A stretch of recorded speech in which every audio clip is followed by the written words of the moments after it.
Beyond the famous sieges of Vienna and the fall of Constantinople lies a vast tapestry of forgotten conflicts that shaped the destiny of continents. For centuries, the Ottoman Empire was involved in numerous lesser-known military campaigns, border skirmishes, and protracted oceanic wars that history books often overlook. These conflicts stretched from the damp, dense forests of Central Europe to the sun-scorched deserts of the Arabian Peninsula, and even into the turbulent waters of the Indian Ocean. The imperial war machine was constantly adapting to diverse terrains and highly unconventional enemies, proving that the empire's geopolitical strategy was far more complex than just European expansion. Each forgotten war represented a critical juncture where cultures clashed. Grand strategies succeeded or failed, and the course of global history was quietly altered behind the scenes. To understand the true scale of this empire, one must look past the famous triumphs and examine the shadow conflicts that demanded immense resources, cost countless lives, and ultimately defined the shifting borders of an empire that spanned 3 continents for over 6 centuries. In the early 16th century, a fierce and forgotten struggle for naval supremacy erupted in the warm waters of the Indian Ocean. The Ottoman Empire engaged in a bitter maritime conflict against the Portuguese Empire, which was desperately trying to monopolize the lucrative spice trade routes. This was not a war fought with massive armies on land, but rather a strategic chess match involving heavily armed galleys and agile caravels across vast oceanic expanses. Ottoman fleets sailed all the way from the Red Sea to the coasts of India, establishing alliances with local sultanates to counter the aggressive Portuguese expansion. Fortresses were bombarded, trading posts were seized, and naval blockades became a regular occurrence in places like Diu and Muscat. Although this campaign did not result in a total territorial conquest, it successfully checked Portuguese dominance and secured vital Islamic holy sites and trade networks for decades to come, demonstrating the impressive global reach of the imperial navy during its golden age. Deep within the dense, mountainous forests of Wallachia and Moldavia, a brutal and relentless guerrilla war persisted for generations. While the grand imperial armies were optimized for open field battles and massive set-piece sieges, the rugged Balkan terrain forced them into a completely different kind of warfare. Local rulers used brilliant scorched earth tactics, poisoning water wells, burning entire fields, and launching devastating night ambushes against the advancing imperial supply lines. The dense woodlands became a nightmare for the heavily armored cavalry, as hidden archers and light infantry struck swiftly before vanishing back into the impenetrable thickets. This protracted war of attrition drained imperial coffers and required constant reinforcements to maintain control over the rebellious borderlands. It was a gritty, unglamorous conflict fought in freezing mud and dark valleys, proving that holding on to the edges of the empire was often far more difficult and dangerous than the initial conquest itself. The eastern frontier of the empire was defined by a long, exhausting rivalry with the Safavid dynasty, characterized by brutal campaigns across the rugged Iranian plateau. This was a deep ideological and territorial conflict that lasted for over 2 centuries, involving massive mobilizations of troops across unforgiving mountain passes and barren deserts. Unlike the campaigns in Europe, the Eastern Wars were plagued by extreme weather conditions, ranging from freezing winter blizzards in the mountains to scorching summer heat waves in the lowlands. The enemy frequently employed scorched earth strategies, leaving entire provinces completely desolate to starve the invading imperial forces. Cities changed hands multiple times, and grand fortresses were built, destroyed, and rebuilt in an endless cycle of conflict. This forgotten frontier war tested the limits of imperial logistics, requiring thousands of camels and supply wagons to sustain troops thousands of miles away from the capital, making it one of the most draining endeavors in imperial history. Far to the north, the endless and windswept wild fields of Ukraine became the stage for a series of forgotten clashes with the Russian Tsardom and the fierce Cossacks. These northern campaigns were vastly different from any other theater of war, featuring rapid cavalry skirmishes across limitless grasslands rather than traditional infantry sieges. The highly mobile Cossack hosts used light, maneuverable wagons organized into moving fortresses, which presented a unique tactical challenge for the imperial forces. Battles were fought over strategic river crossings, remote border outposts, and control of the lucrative Black Sea trade routes. The brutal northern winters often proved to be a deadlier foe than the enemy itself, trapping armies in deep snow and cutting off vital supply lines. This long and exhausting struggle for influence in the northern steppes laid the groundwork for the geopolitical shifts that would eventually redefine the balance of power in Eastern Europe over the coming centuries. In the hot sands of North Africa, a different kind of forgotten conflict took place as the empire sought to consolidate its rule over Tripoli, Tunis, and Algiers. This western frontier was a semi-autonomous region dominated by privateers, corsairs, and local governors who often pursued their own independent foreign policies. The imperial center had to constantly balance diplomacy, naval power, and military intervention to keep these distant provinces within the imperial fold while defending them against Spanish and Italian fleets. Grand coastal fortresses were constructed to guard strategic Mediterranean harbors against sudden amphibious assaults and pirate raids. The warfare in this region was a mix of daring sea raids, intense coastal bombardments, and shifting tribal alliances in the desert hinterlands. It was a complex, multi-layered conflict where allegiance was fluid, and maintaining control required a delicate combination of naval might and political bribery, far away from the central bureaucracy. The lush and tropical mountains of Yemen presented one of the most difficult and forgotten challenges in the history of the imperial army. Known to historical chroniclers as the graveyard of soldiers, this remote Arabian province was home to a fiercely independent population that resisted foreign rule for centuries. The imperial forces, accustomed to the plains of Europe, found themselves fighting in an environment of extreme heat, rugged peaks, and unfamiliar diseases. Local fighters used the vertical terrain to their absolute advantage, launching devastating ambushes from hidden mountain strongholds and retreating into the high cliffs where heavy artillery could not follow. Every attempt to pacify the region required immense expenditures of gold and thousands of lives, only for rebellions to ignite again as soon as the main army departed. This exhausting, low-intensity conflict lasted for generations, serving as a stark reminder of the immense difficulties of projecting imperial power into isolated geographic regions. While the Mediterranean is often viewed as a unified theater of war, the forgotten siege of Malta and the subsequent struggles for the smaller islands revealed a highly fractured conflict. These island campaigns were incredibly brutal, fought over small patches of rocky land that held immense strategic value for controlling maritime trade routes. Soldiers had to endure intense heat, limited freshwater supplies, and the constant threat of disease while confined to crowded island fortresses or cramped wooden ships. The warfare involved advanced engineering, with both sides digging intricate networks of tunnels to plant subterranean mines beneath enemy fortifications. Ammunition and food supplies were always scarce, making every arriving supply convoy a matter of life or death for the besieged garrisons.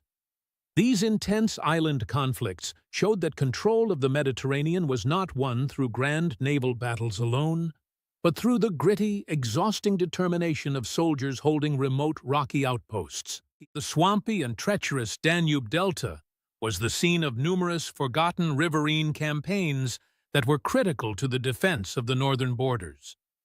This vast labyrinth of reeds, marshes, and shallow waterways prevented the use of traditional heavy infantry and large warships, requiring specialized tactics. The military developed small, flat-bottomed river gunboats that could navigate the narrow channels and transport troops silently through the dense wetlands. Soldiers faced constant swarms of insects, thick mud that swallowed heavy equipment, and sudden ambushes from local forces hidden in the tall reeds. Controlling the Danube was vital for securing supply lines to the European front and preventing hostile raids into the heart of the empire. This wet, miserable conflict was a war of small outposts, secret river crossings, and constant vigilance, where nature itself was often a more formidable opponent than the armed forces of the enemy. In the Caucasus region, a complex and forgotten multi-sided conflict raged among high peaks, involving imperial forces, Russian expansionists, and local mountain tribes.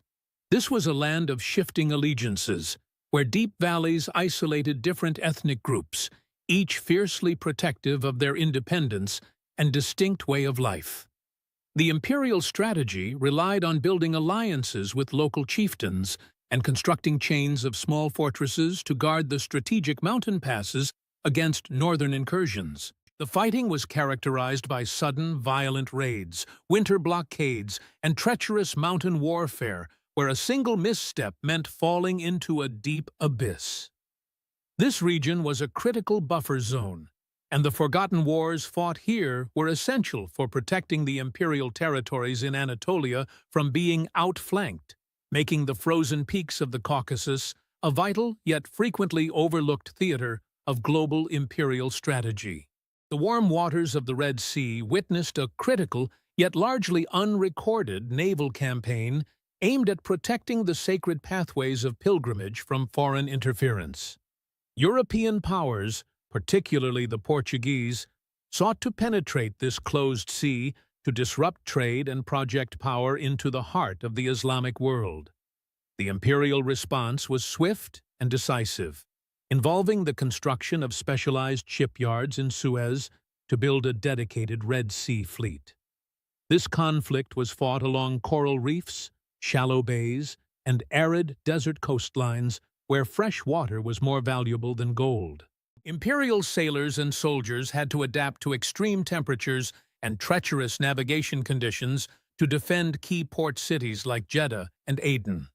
This forgotten maritime defense successfully maintained the security of the region, ensuring that the vital trade and pilgrimage routes remained completely insulated from European naval intrusion for centuries. On the western borders of the empire, the forgotten campaigns in Croatia and Hungary during the late 17th century turned into a devastating war of positions. The landscape was dotted with hundreds of small, reinforced watchtowers and fortified manor houses, creating a permanent state of militarization along the frontier.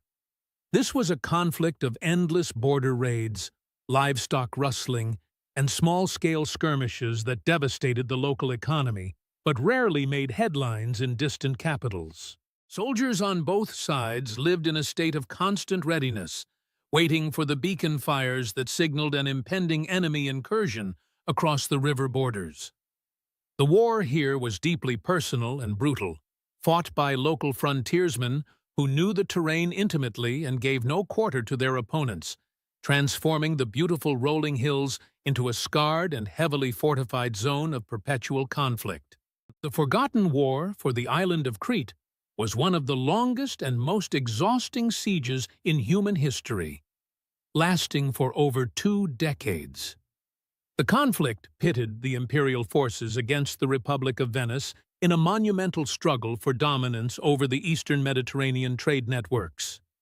The main focus of the war was the heavily fortified city of Candia, where soldiers endured 24 years of continuous bombardment, subterranean mining, and costly assaults. The surrounding countryside was transformed into a wasteland as both sides struggled to secure supply lines by sea, facing storms, blockades, and naval raids. The sheer duration of the conflict strained the resources of both empires to their absolute limits, requiring a constant stream of wealth, materials, and men to maintain the siege. When the city finally surrendered, it marked the end of an epic era of classical siege warfare, yet the immense human cost and duration are often forgotten today. Far away in the dry interior plains of Iraq, the empire engaged in a series of forgotten pacification campaigns against rebellious tribal confederations. These conflicts were essential for maintaining control over the vital trade routes connecting the Persian Gulf with the Mediterranean coast. The imperial governors had to navigate a complex landscape of shifting tribal loyalties, using a combination of military force, economic incentives, and political diplomacy to maintain order. Battles were often fought around remote desert oases, strategic river crossings along the Tigris and Euphrates, and ancient mud brick towns. The harsh desert climate, with its blinding dust storms and oppressive summer heat, made military operations incredibly difficult for regular infantry units. These low-intensity, forgotten campaigns required constant vigilance and a deep understanding of local tribal politics, proving that internal security was just as demanding as defending external borders.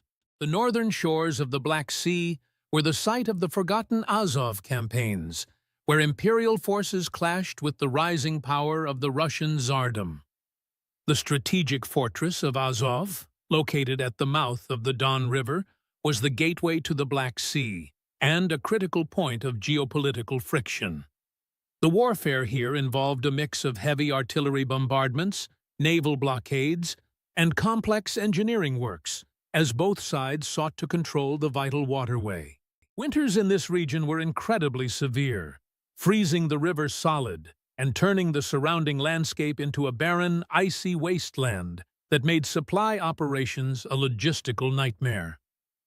The struggle for Azov was a turning point, marking the beginning of a long series of conflicts that would eventually challenge imperial dominance in the Black Sea region, making this forgotten fortress a key symbol of shifting imperial fortunes. In the Mediterranean, the forgotten war against the Knights of St. John on the island of Rhodes was a masterpiece of early modern engineering and military logistics. The island was a heavily fortified pirate nest that disrupted imperial shipping lanes and harassed pilgrims traveling to the Holy Lands. The siege required the mobilization of a massive fleet to transport heavy siege artillery, tons of gunpowder, and specialized engineers across the Aegean Sea. The defenders had constructed state-of-the-art fortifications designed to withstand heavy cannon fire, leading to a brutal war of attrition fought over every inch of stone wall. Imperial forces dug extensive networks of trenches and underground mines to breach the defenses, while encountering fierce resistance from the heavily armored knights. The successful capture of the island secured the inner Aegean sea lanes, yet the incredible engineering feats and tactical innovations of this siege are often overshadowed by later history. The mountainous region of Morea, in modern-day Greece, was the setting for a forgotten, bitter conflict between the imperial forces and the Republic of Venice during the late 17th century. This war was characterized by brutal, amphibious operations, mountain skirmishes, and the constant shifting of control over historic coastal fortresses. The Venetian forces, utilizing their superior naval mobility, launched surprise attacks on key ports, while the imperial army struggled to respond across the rugged, mountainous interior. The local population found themselves caught in the crossfire of this intense rivalry, with villages destroyed and fields burned, as both sides pursued a scorched earth policy. The fighting was relentless and occurred in difficult terrain, where steep cliffs and narrow mountain passes made every advancement incredibly costly, demonstrating the high price paid for dominance over the strategic Peloponnese Peninsula. Far to the south, along the arid borders of the Sudan and the Horn of Africa, The empire engaged in forgotten expansionist campaigns to secure trade routes along the Nile and the Red Sea coast. These expeditions pushed deep into unfamiliar territory, where soldiers encountered harsh desert conditions, tropical diseases, and fiercely independent local kingdoms. The military had to rely on small, highly mobile columns, supported by local allies, to project power across vast distances where central support was impossible. The warfare involved securing strategic river ports, negotiating complex treaties with local tribal leaders, and defending remote outposts against sudden attacks. This southernmost frontier tested the adaptability of the imperial administrative and military system, showing that the drive to control global trade networks extended far into the African continent, well beyond the traditional focus on European and Middle Eastern theaters of war. The forgotten border wars along the Prut and Dniester rivers in Eastern Europe were essential for maintaining the integrity of the empire's northern frontier against growing external threats. These campaigns were characterized by rapid cavalry maneuvers, sudden river crossings, and the construction of numerous small earthwork fortifications along the riverbanks. The terrain, consisting of vast plains and muddy river valleys, made movement difficult during the rainy seasons, turning roads into impassable quagmires that halted military operations. Soldiers faced a constant state of low-intensity conflict, with small-scale raids and skirmishes occurring regularly between competing border guards. Controlling these strategic river corridors was critical for preventing hostile armies from penetrating deep into the Balkan provinces, making these forgotten riverine campaigns a vital element of the empire's defensive strategy for generations. In the Persian Gulf, a forgotten maritime conflict occurred as the imperial navy sought to protect vital trade routes and coastal towns from European incursions and local pirates. The strategic port of Basra served as the main naval base for these operations, which extended across the warm, shallow waters of the Gulf. The conflict involved a mix of naval patrols, coastal defense works, and diplomatic maneuvering with local leaders to secure allegiance and intelligence. The extreme heat and humidity of the Gulf region made service aboard wooden ships incredibly grueling for sailors, with disease and heat exhaustion often causing more casualties than actual combat. This long-term maritime effort was crucial for maintaining the flow of goods between India and the Middle East, demonstrating that the empire's commitment to naval defense was active across multiple distant seas simultaneously. The forgotten campaigns in the rugged mountains of Albania and Montenegro during the late 18th century revealed the immense difficulty of enforcing central authority in isolated regions. The local clansmen, intimately familiar with every hidden mountain path and narrow defile, resisted imperial taxation and military conscription through perpetual rebellion.